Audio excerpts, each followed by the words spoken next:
Hello साथीहरु, सन्चै हुनुहुन्छ। यस भिडियोमा हामीले टिचिङ लाइसेन्स निमावि त्यसैगरी आयोगको लागि प्रावि निमावि मावि सबैको एक्जाममा आइरहने केही महत्त्वपूर्ण प्रश्न उत्तरहरूको बारेमा चर्चा गर्नेछौँ। यी प्रश्न एकदमै महत्त्वपूर्ण रहेकोले भिडियो चाहिँ अन्तसम्म हेर्नु है। ल हजुरको धेरै समय नलिई भिडियोलाई सुरु गरौँ। पहिलो प्रश्न, नेपाल सरकारले कस्तो क्षेत्रमा घुम्ती विद्यालय सञ्चालन गर्न सक्नेछ? यसको चाहिँ सही उत्तर हो विकट हिमाली क्षेत्रमा। त्यसैगरी दोस्रो प्रश्न, बेजिङ 10 नारी सम्मेलन कहिले भएको हो? यसको चाहिँ सही उत्तर हो सन् 2005 मा है साथीहरु। ल तेस्रो प्रश्न, शिक्षकको बढुवाको नामावली प्रकाशन भएपछि कति दिनसम्म बढुवा सिफारिस पाउने उम्मेदवारलाई बढुवा नियुक्ति नदिई प्रतीक्षा सूचीमा राख्ने व्यवस्था रहेको छ? यसको चाहिँ सही उत्तर हो 35 दिनमा वेटिङ लिस्टमा राख्ने व्यवस्था रहेको छ है। चौथो प्रश्न, राज्यका नीतिहरू पहिलो नीति कुन हो? यसको चाहिँ सही उत्तर हो अप्सन क राष्ट्रिय एकता र राष्ट्रिय सुरक्षा सम्बन्धी नीति है। त्यसैगरी पाँचौं प्रश्न, राष्ट्रिय शिक्षा पद्धति योजना 2028 अनुसार प्रौढ शिक्षा कुन हो? यसको चाहिँ सही उत्तर हो अप्सन डी क र ख दुवै हुन् है। कार्यमूलक प्रौढ शिक्षा, सामूहिक शिक्षा दुवै मिलेको छन् है, साक्षरता फैलाउन मिलेको छैन। त्यसैगरी छैटौं प्रश्न, शिक्षा ऐन 2028 अनुसार आधारभूत शिक्षा कति वर्षको रहेको छ? यसको चाहिँ सही उत्तर हो 9 वर्षको है साथीहरु, नर्सरीदेखि अर्थात् प्रारम्भिकदेखि 8 सम्म। त्यसैगरी सातौं प्रश्न, अनिवार्य तथा निशुल्क शिक्षा ऐन 2075 अनुसार निजी विद्यालयहरूले 800 भन्दा बढी विद्यार्थी भएमा प्रतिशत विद्यार्थीलाई निशुल्क शिक्षा प्रदान गर्नुपर्छ? यसको चाहिँ सही उत्तर हो 17% है। आठौं प्रश्न, विद्यालयको नक्साङ्कन, अनुमति, स्वीकृति, समायोजन तथा नियमन गर्ने कार्य कसको हो?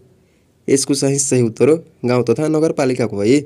एउटा हजुरहरूको लागि विशेष जानकारी रहेको छ है। विशेष गरी निमावि लाइसेन्सको तयारी गर्ने साथीहरूको लागि एउटा खुसीको खबर रहेको छ है। हाम्रो क्लास 2080-81 जस्तै 2082 को लागि पनि स्टार्ट भइसकेको छ है। धेरैजना लाइसेन्सको तयारी गर्ने साथीहरू भर्ना गराई अध्ययन गरिराख्नु भएको छ भने यदि हजुर मध्ये कोही छुट्नु भएको छ भने तुरन्तै यहाँ दिएको WhatsApp नम्बरमा थप जानकारी लिई भर्ना गराउन सक्नुहुन्छ।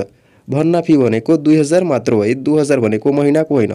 एक्जामसम्म 2000 मा हजुरले पढ्न पाउनुहुन्छ र पाउने सुविधा के त प्रत्येक हप्ता निशुल्क एक्जाम हुन्छ, free PDF notes, free recorded video हजुरले पाउनुहुन्छ है साथीहरु।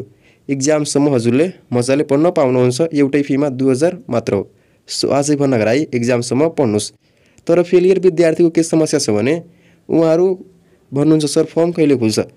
फर्म भोलि नै खुल्यो भने के पास भइहाल्नुहुन्छ? सम्भव नै छैन। यदि सम्भव हुन्थ्यो भने 2080-81 मा हेर्नुभयो कि नै 9000 मात्र पास, फेल भनेको 1,20,000। सो 1,20,000 मा नपढ्नुस्, 9-8,000 मा पढ्नु छ भने आजैदेखि पढाइ स्टार्ट गर्नुस् है। एक्जामसम्म पढ्नुस्, फिक्स हो नाम आइहाल्छ र हाम्रोमा जोइन गर्दा फिक्स नै हो पास भइहाल्नुहुन्छ है। त्यो कुरामा ढुक्क बस्नु होला। हाम्रो क्लास 2 सालदेखि नै चलिरहेको छ है। त्यसमा चाहिँ 90% भन्दा बढी नै पास हुनुहुन्छ। तपाईहरु जोइन भएपछि 4 जना फरक शिक्षकद्वारा पढ्न पाउनुहुन्छ है। आईसीटी को लागि फरक, इंग्लिशको लागि फरक, शिक्षाको लागि फरक, आईक्यू को लागि फरक गरी 4 वटा शिक्षकद्वारा हजुरले पढ्न पाउनुहुन्छ। तल दिएको WhatsApp नम्बरमा सम्पर्क गरी भर्ना गराउन सक्नुहुन्छ है साथीहरु। ल अब जाउँ आफ्नो विषयवस्तुतर्फ। विद्यालयमा अध्ययन नगरेका वा अध्ययन गरी बीचैमा छाडेका बालबालिकाको लागि विद्यालयको पाठ्यक्रमको आधारमा तयार गरिएको पाठ्य सामग्री प्रयोग गर्ने दिने शिक्षा कुन हो? यसको चाहिँ सही उत्तर हो वैकल्पिक शिक्षा कार्यक्रम है साथीहरु। ल 10औं प्रश्न, विभिन्न कलमहरूको नाम भन्नु तथा विभिन्न रङहरूको पहिचान गर्न सक्नुलाई कुन सिकाइ अन्तर्गत राख्न सकिन्छ? यसको चाहिँ सही उत्तर हो बहुविभेदीकरण सिकाइ। 9 को उत्तर हो वैकल्पिक शैक्षिक कार्यक्रम। 10 को उत्तर हो अप्सन बी है बहुविभेदीकरण सिकाइ। त्यसैगरी 11औं प्रश्न, शिक्षक सक्षमताको प्रारूप 2072 अनुसार सूचना प्रविधिका साधन मार्फत सिकारुहरूको सोच सिकाइ प्रवर्धन गर्न आपसी सञ्चार तथा सहकार्यलाई प्रभावकारी बनाउने विषय कुन सक्षमतासँग सम्बन्धित छ त?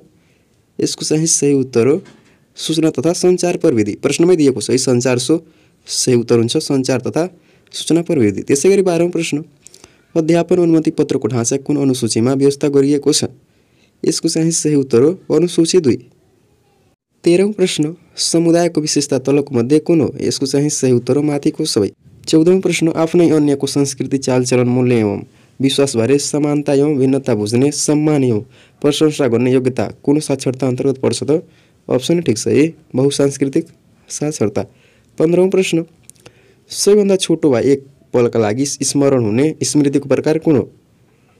छोटो समयको लागि भनेको चेतन हुन्छ है। के त छोटो समयको लागि चेतन हुन्छ। ल 16औं प्रश्न, विद्यालय व्यवस्थापन समितिको गठन गर्नुको प्रयोजन कुन हो? उद्देश्य कुन हो त? विद्यालयको सञ्चालन, रेखदेख र व्यवस्थापन गर्न। यो काम कसले गर्छ त? विद्यालय व्यवस्थापन समितिले गर्छ है, प्रधानाध्यापकले गर्दैन। 17औं प्रश्न, क्रियाकलापहरू प्रारम्भ गर्ने, कायम गर्ने र नियमित गर्ने प्रक्रिया नै अभिप्रेरणा हो। यो भनाइ कसको हो त? सही उत्तर सिबी गुड।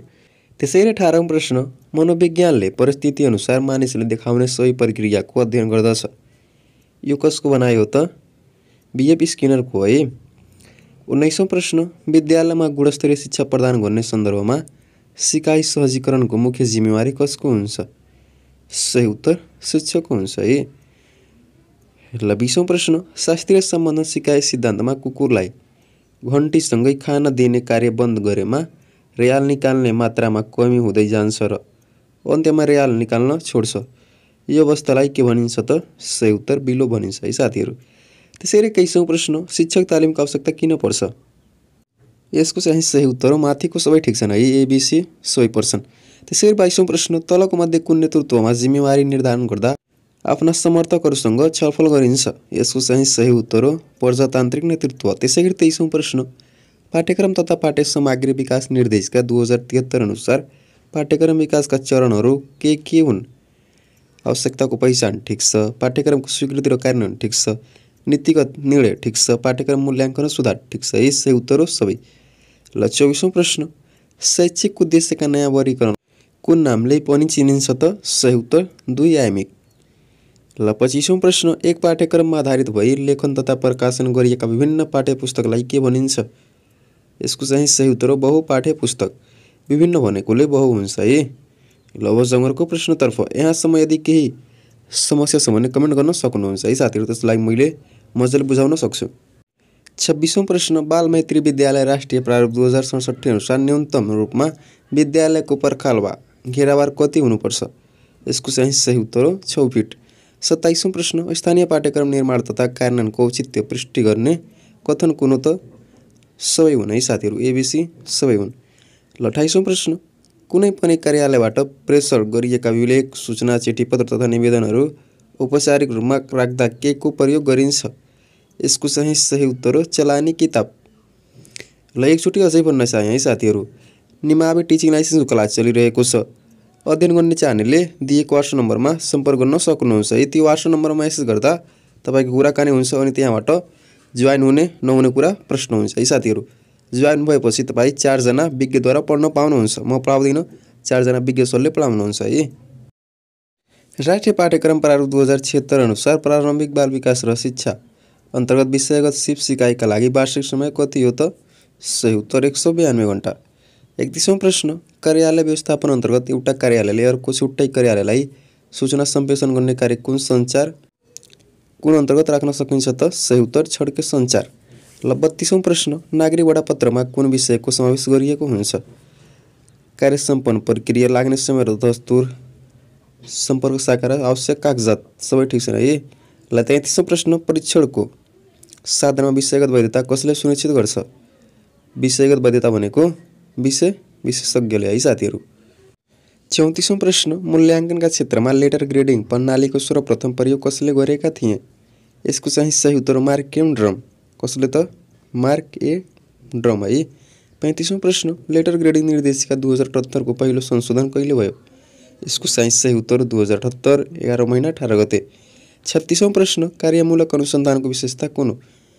विशिष्ट तथा व्यवहारिक समस्याको समाधान गर्ने, क्षेत्र सीमित र विशिष्ट प्रकृतिको हुने, अनुसन्धान स्थानीय कार्यक्षेत्रमा केन्द्रित हुने सबै ठिक छन् है। ल 37औं प्रश्न, राष्ट्रिय पाठ्यक्रम प्रारूप 2076 माध्यमिक शिक्षा कति प्रकारको छन् त? 3 प्रकारको, व्यावसायिक, प्राविधिक र साधारण है। ल 38औं प्रश्न, कार्यमूलक अनुसन्धानको प्रमुख अङ्ग कुन हो? यसको चाहिँ सही उत्तर हो समस्याको पहिचान। शिक्षणीय विषयवस्तु वा समस्याको विद्यार्थीहरूलाई खोज अनुसन्धान गर्न लगाउन, कारण पत्ता लगाउने र समाधानका उपायहरू खोजी गरी सिकिने विधिलाई कुन विधि भनिन्छ त? सही उत्तर खोज विधि। प्रश्नमै खोज दिएको छ है, खोज अनुसन्धान गर्नलाई, सो सही उत्तर हो खोज विधि। 40औं प्रश्न, कम्प्युटरमा इनपुट भएको डाटा पढ्ने, प्रोसेसिङ गर्ने, स्टोरेज गर्ने सफ्टवेयरलाई के भनिन्छ? सही उत्तर सिस्टम सफ्टवेयर।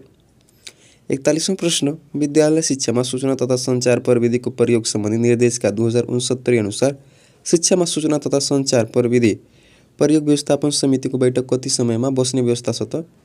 कम्तीमा 2 महिनाको एकपटक। कहिले त 2 महिनामा एकपटक है।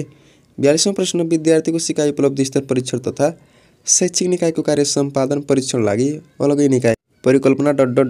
ले गरेको हो। कसले गरेको त? हजुरले कमेन्ट गर्नु है। यो हजुरहरूको लागि क्लासवर्क छोड्दिएँ। विद्यार्थीहरूले प्रश्नले मागे अनुसार भन्दा पनि आफूले जाने अनुसार लेख्ने सम्भावना कस्ता प्रश्नहरूमा आउने गर्छ? यसको सही उत्तर हो विषयगत प्रश्न। 44वां प्रश्न एक शैक्षिक सत्रभित्र विद्यार्थीहरूले प्राप्त गरेको ज्ञान, सिप तथा धारणाका आधारमा उत्तीर्ण वा अनुत्तीर्ण छुट्याउनु वा श्रेणी निर्धारण गर्नु कस्तो मूल्याङ्कन हो? श्रेणी निर्धारण गर्नु भनेको निर्णयात्मक हुन्छ है। ल 45वां प्रश्न विद्यालय शिक्षामा असराङ्कन पद्धति कार्यान्वयन कार्यविधि 2072 अनुसार कतिवटा ग्रेड निर्धारण गरिएको थियो त? 9वटा है। 46वां प्रश्न कार्यमूलक अनुसन्धानको सिकाइ सहजीकरणमा किन प्रयोग गरिन्छ? यसको चाहिँ सही उत्तर हो सबै ठिक छन् है। शैक्षिक नवप्रवर्तनको उपयोग गर्न, शिक्षणीय कला र सिपमा सुधार गर्न, विद्यार्थीको सिकाइ उपलब्धि वृद्धि गर्न। पल्पको पेपर भए जस्तै हामको के हुन्छ? सही उत्तर रोप हुन्छ है साथीहरू। 48वां प्रश्न 15औं आवधिक योजना अनुसार सूचना तथा सञ्चार क्षेत्रको उद्देश्य कुन होइन? बी होइन। ए सूचना प्रविधिमा सबै नागरिकको पहुँच गरी नागरिकको जीवनस्तर गुणात्मक परिवर्तन ल्याउने, यो चाहिँ होइन है। 49वां प्रश्न इन्सर्ट द मिसिङ नम्बर छुटेको ठाउँमा कुन अङ्क आउँछ? पहिला सम्बन्ध निकाल्नु होला त्यसपछि गर्नु होला है। सही उत्तर हो 8। टिचिङ लाइसेन्स मिसन 2082 निम्न माध्यमिक तहको क्लास चलिरहेको छ है। अनलाइन क्लास चलिरहेको छ। धेरै साथीहरू भर्ना गराई अध्ययन गरिराख्नु भएको छ भने तपाईमध्ये पनि कोही इच्छुक हुनुहुन्छ भने तुरन्तै यहाँ दिएको व्हाट्सएप नम्बरमा सम्पर्क गरी भर्ना गराउन सक्नुहुन्छ है। भर्ना गराई अहिलेदेखि नै एक्जामसम्म पढ्नुहोस् है। फी भनेको 2000 मात्र हो। एकचोटि 2000 तिरेपछि एक्जामसम्म पढ्न पाउनुहुन्छ। फेरि 20मा 1 रुपियाँ पनि हजुरलाई तिर्नु पर्दैन है। न ट्युसनको, न एक्जामको, न पिडिएफको, न भिडियोको। 2000 मात्र हो है।